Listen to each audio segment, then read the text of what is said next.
삼성전자 2분기 잠정 실적이 나왔는데요. 자, 보시겠습니다. 매출액이 60조예요.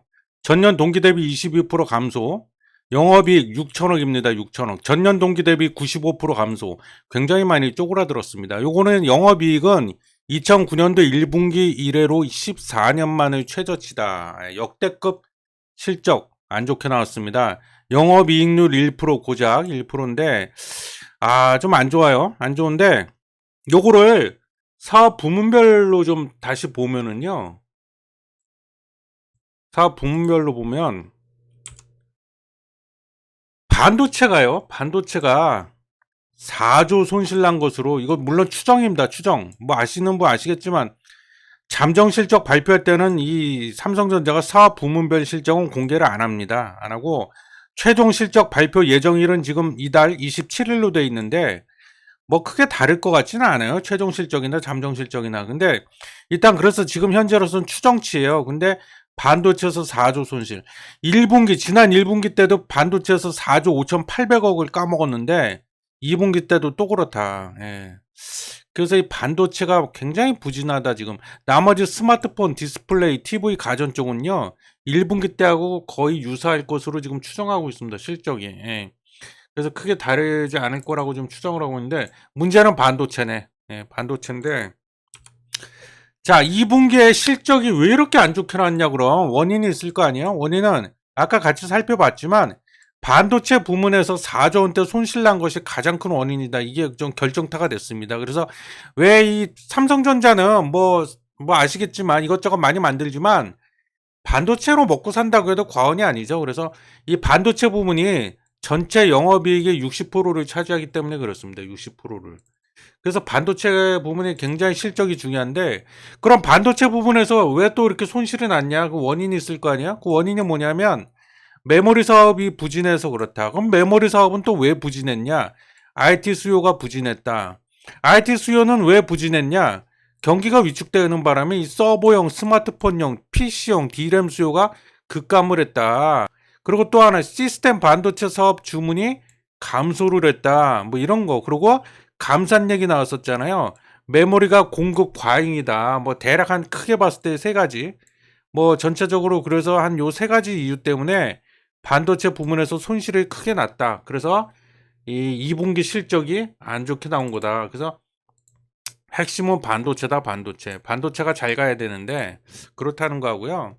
하지만 자, 우리가 여기서 그럼 이제 삼성전자는 뭐 앞으로 계속 내리막길이냐, 끝이냐? 그거 아니다. 실망할 필요 없다. 역발상을 해보자. 지금 바닥이다. 바닥 찍었다고 저는 봅니다. 이미 바닥 찍었다. 예. 더 이상 내려갈 곳이 없다. 더 이상 안 좋아질 수가 없기 때문에 앞으로는 이제 반등할 일만 남았다. 그래서 제가 3분기 이후 실적 반등의 근거라고 제목을 달아봤습니다. 3분기 이후부터는 이제 바닥을 찍었기 때문에 실적 반등 나온다 반드시. 그래서 그 근거는 메모리 반도체 업황 회복이다. 지금 바닥을 지나고 있는 중이다. 그래서 마이크론 아시죠? 미국 마이크론. 여기 디램 업체 마이크론의 산제이 메로트라라는 이 좀 이름이 어려운데 CEO입니다. 최고 경영자. 이분이 28일 현지 시간에 뭐라고 그랬냐? 메모리 반도체 산업이 바닥을 지났다고 말을 했습니다. 뭐 일부에서는 물론 아직은 시기상조다 이렇게 말하는 사람도 있는데 어쨌든 이분은 이렇게 얘기했다. 그럼 근거가 뭐냐? 일단 그 첫 번째가요. 3분기부터 감산 효과가 본격적으로 나타나기 시작한다. 감산 효과가 나타나려면 보통 3개월에서 6개월 정도 시간이 걸리는데 지금 타이밍상 3분기부터 감산 효과가 본격적으로 나타날 타이밍이다. 그래서 공급 과잉이 해소가 된다. 앞서 공급 과잉 제가 얘기했잖아요. 그래서 여기 보면 요 노란색 그래프 요게 수요인데 수요 곡선, 그리고 요 파란색 그래프가 공급을 의미하는 공급 곡선인데 지금 그 2분기까지는 공급이 보시다시피 공급이 우위에 서 있습니다. 공급이 수요보다 훨씬 위에 있죠, 그래프가. 공급이 더 많다는 얘기예요. 공급 과잉이다. 근데 이게 점점 격차가 좁혀지면서 3분기 때는 굉장히 좁혀지면서 3분기 이후로 넘어가면서 역전이 돼서 수요가 공급을 초과할 것이다. 이제 수요가 늘어날 것이다. 예, 그래서 공급 과잉이 해소가 될 것이다. 그게 이제 첫 번째 근거고. 그 다음에 두 번째, 프리미엄 제품 수요가 지금 회복 중이랍니다. 프리미엄 제품. 여기서 말하는 프리미엄 제품은 HBM, 고대역폭 메모리, 그 다음 DDR5 뭐 이런 건데, 여기 이제 신규 수요처가 출현을 했습니다. 그래서 지금 뭐 챗 GPT 열풍도 일어나고 했었잖아요. 그래서 지금 초거대 생성형 인공지능 AI 열풍이라고 해도 과언이 아닌데, 요게 이제 제대로 돌아가려면 인공지능용 AI용 서버가 필요한데, 거기에는 이제 들어가는 이 메모리가 기존의 그 D램 이런 거보다는 HBM이나 DDR5가 장착돼야 된다. 그래서 거기다 메모리 수요가 증대가 된다. 수요가 이제 늘어난다. 이겁니다. 그래서 HBM이랑 고대역폭 메모리라고 그래갖고 이 D램 여러 개를 수직으로 연결을 해갖고 데이터 처리 속도를 혁신적으로 높이는, 그러니까 고성능 컴퓨팅의 필수적인 메모리다. 고성능 차세대용 D램이다. 그래서 이게 또 가격이요.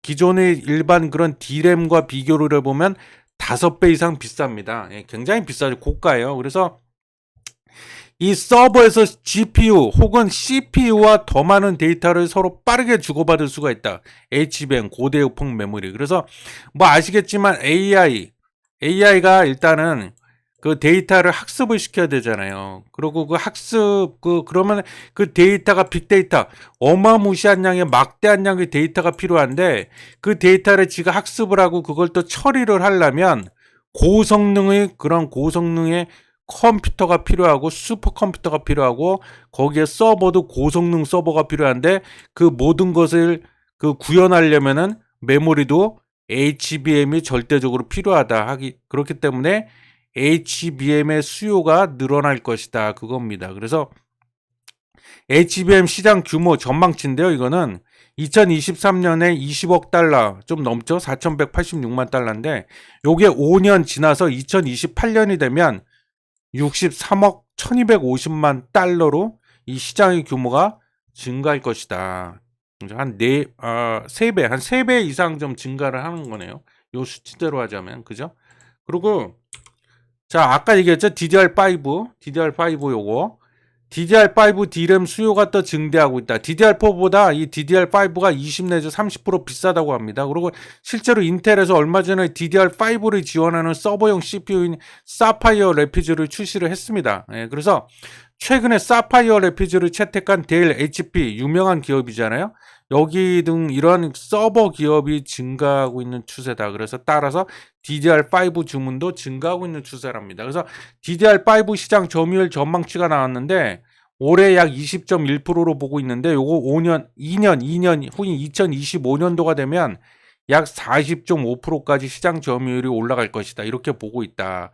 뭐가 삼성전자의 시장 점유율, 삼성전자의 DDR5 시장 점유율 전망치가 이렇다는 겁니다. 그래서 2025년 되면 40.5%까지 치고 올라갈 거다. 그리고 DDR5의 채택 비율, 서버용 기준으로 해서 DDR5 채택한 비율을 보면 4분기에는 48%까지도 증대될 것으로 대다수가 전망하고 있다. 그래서 아까 얘기한 HBM, 고대역폭 메모리, 그 다음에 DDR5 요거에 대한 수요가 증가. 예, 그게 이제 실적 반등에 대한 근거다. 그리고 세 번째, D램 가격 하락률이 진정이 돼가고 있다. 지금 진정이 되고 있다. D램 가격 하락률이 진정되고 있다. 시장 조사업체 트렌드포스, 유명한 조사업체죠.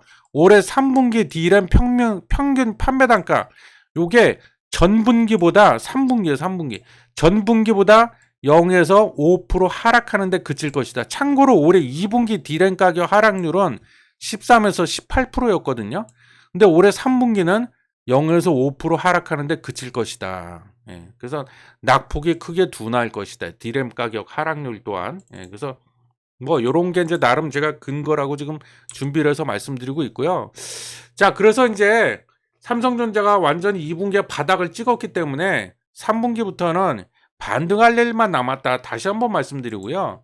하지만 뭐 좀 변수도 있긴 있습니다. 사실은 변수가 전혀 없냐 그건 아니고 있긴 있는데 이 재고자산 이게 좀 재고자산이 2023년 3월 말 기준으로 삼성전자의 재고자산이 31조 9,481억이에요. 31조 9,481억. 야, 이건 근데 SK 하이닉스, 마이크론 이런 데 것까지 합치면 모두 다 합치면 27조, 58조, 와, 뭐 한 60조에 육박하긴 하네요. 그래서 요게 약간 좀 변수가 될 수도 있는데, 왜냐하면 이 삼성전자 뭐 타 기업들도 그렇고 삼성전자 입장에서는 이 재고 자산을 이렇게 많이 쌓아두고 있으면 안 됩니다. 지금 재고 자산 회전율, 그것도 지금 떨어지고 있는데, 그러다 보니까 이거 어떻게든 땡처리라고 우리가 보통 흔한 말로 땡처리 그러는데, 이 헐값에라도 재고를 털어야만 하는 부담이 있기 때문에, 이게 그렇게 되면 이 반도체 메모리 업황 회복에 있어 좀 안 좋게 작용할 여지도 물론 있기는 있습니다. 근데 요거는 좀 지켜봐야 되는데, 요것도 우리가 좀 생각을 해봐야 된다, 변수라면. 그리고 지금 미국의 고용시장이요. 미국 고용시장이 뜨겁다 못해서 활활 타오르고 있다 지금. 그래서 미국의 비농업 부문 일자리 수를 보면 6월 달에 49만 개가 넘었습니다. 49만 7천 개, 약 50만 개에 육박해요, 지금. 비농업 부문이에요. 비농업 부문 일자리 수가. 5월 달에 27만 8천 개였는데, 6월 달에 갑자기 뛰어버렸어요. 고용시장이 뜨겁다 못해 활활 불타고 있다, 지금. 이렇게 되면 이게 뭘 의미해요? 그럼 올해 7월 달에 25일에서 26일 현지 시간으로 FOMC 회의 있잖아요. 여기서 지금 뭐 베이비 스텝을 밟을 거다. 그래서 25bp 기준금리 또 올릴 거다. 뭐 이런 얘기가 좀 나오고 있는데, 그 근거는 이것 때문에 그래요. 25bp를 올릴 거다 이렇게 말하는 사람들이 근거로 내세우는 거는 이건데, 고용시장 때문인데 뭐 일리가 없는 얘기는 아닙니다. 그래서 지금 참고로 미국의 국채 2년물이 긴축 공포에 국채금리가 치솟아서 2년물이 장 중에 5.1%까지 치고 올라간 적이 있습니다. 사상 최고치. 그래서 요건 16년 새 최고치를 기록했다. 그래서 7월 6일 기준으로 4.9%까지 내려오긴 했는데, 지금 요게 약간 좀 뭐 변수가 될 수도 있어요. 근데 제가 보기에는 그렇습니다. 일단 설사 그 미 연준에서 이번 달에 FOMC 회의 때 기준금리 올린다고 해도 그게 아마 거의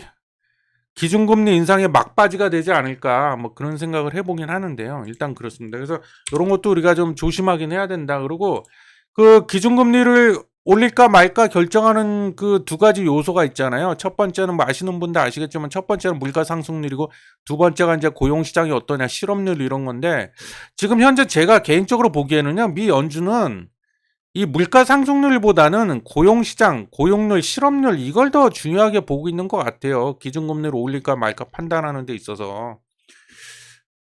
지금 그 물가 상승률은 확실히 많이 진정이 됐습니다, 지금.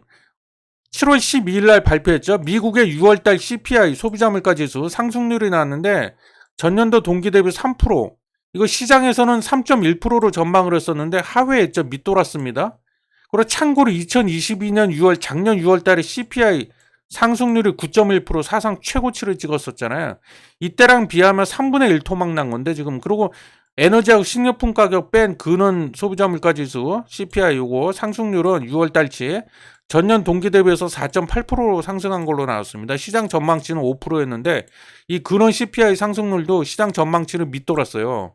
그래서 물가 상승률은 확실히 진정이 된 겁니다. 그리고 무엇보다도 이 중고차 가격이 6월 달에 0.5%가 하락을 해갖고, 요거 팬데믹, 코로나19, 요거 초기인 2020년 4월 이후 가장 크게 지금 중고차 가격이 하락을 했다. 예. 그래서 물가는 어느 정도 확실히 데이터가 말해주고 있죠. 진정된 기미를 보이고 있다고 말할 수 있는데, 이 고용시장이 아직 여전히 뜨거워서, 아까 그 일자리 개수 살펴봤잖아요. 50만 개 육박하잖아요.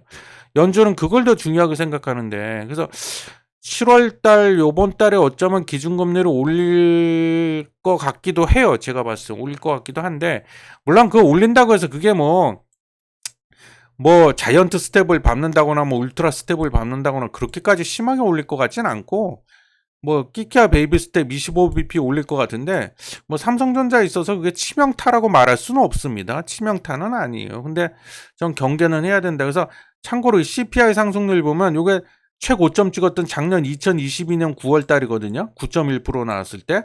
그 이후로 확실히 쭉 지금 그래프가 보여주고 있죠.